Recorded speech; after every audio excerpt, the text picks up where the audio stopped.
Okay, page 53, question 8. It asks you to find the radius length between these 2 points here. Okay, your radius is from the center of the circle to a point in the line. So we'll call that R the radius. So we're looking for the length of that. The radius is going to be, we're going to use a distance formula. So it's going to be x2 minus x1 to be squared plus y2 minus y1 to be squared. So it's going to be equal to, first of all, we need to label our points. We have the center, which is x1, y1, and x2, y2. And you're going to fill those points into the formula. So we have the square root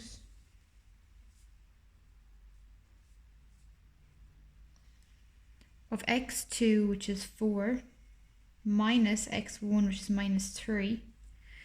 Then we have y2, which is 3, minus 1, which is equal to the square root of 4 minus minus 3 will be 7 squared. 3 minus 1 is plus 2 squared, which is equal to the square root of 49 plus 4, and the square root of 53 is equal to 7.28 or 7.3.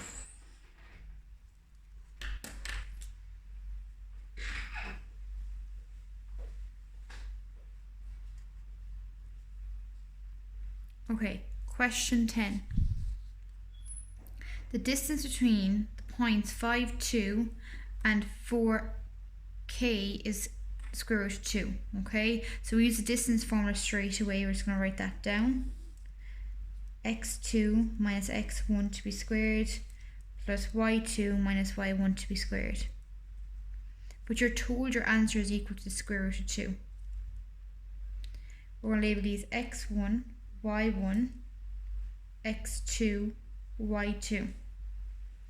They both have a square root, so what we're going to do is we're going to technically square both sides, which cancels the square roots.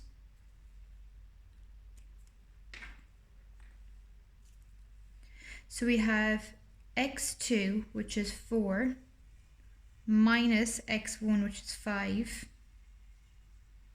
to be squared, plus y2, which is k, minus y1, which is 2, to be squared, is equal to 2.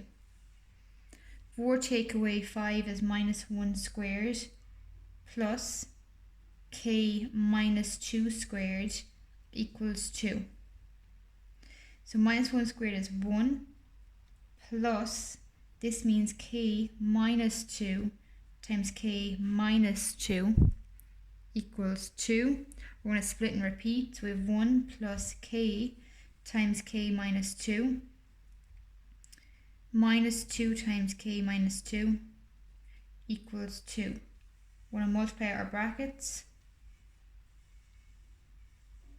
We're left with 1 plus k squared minus 2k minus 2k plus 4 equals 2. This is going to end up forming a quadratic. So we have k squared minus 4k. 4 plus 1 is 5. Bring over the 2, take it away, equals 0. Okay, so 1 plus 4 is 5, and we're bringing over the 2 and we're taking it away. So we're left with k squared minus 4k plus 3 equals 0. Now I'm going to rewrite that over here, and we're going to factorize it. So we have k squared minus 4k plus 3 equals 0, and this was in chapter 2. Factorizing quadratics, so we're putting it back into the bracket. So what two numbers multiply to give you 3, but add to give you 4? 3 multiplied by 1 is 3. 3 plus 1 is 4. So it's going to be k times k is k squared. And then we're going to have a 3 and a 1 in the brackets, and we're going to check how that works. So we have k times k is k squared, that's fine. And we have 3 times 1, which will need to give us a positive 3. We also have 3 times k, which is 3k, and then we have 1 times k, which is k. But these two in the red have to add to give us -4, so that means they both have to be a minus, which means our signs inside are a minus. So we have k minus 3 times k minus 1 equals 0. So k minus 3 equals 0, and k minus 1 equals 0. So k is equal to a positive 3 and k is equal to a positive 1. So they're your 2 possible values for k. Right, that was quite a long question. Okay, pause it here if you need to take it down.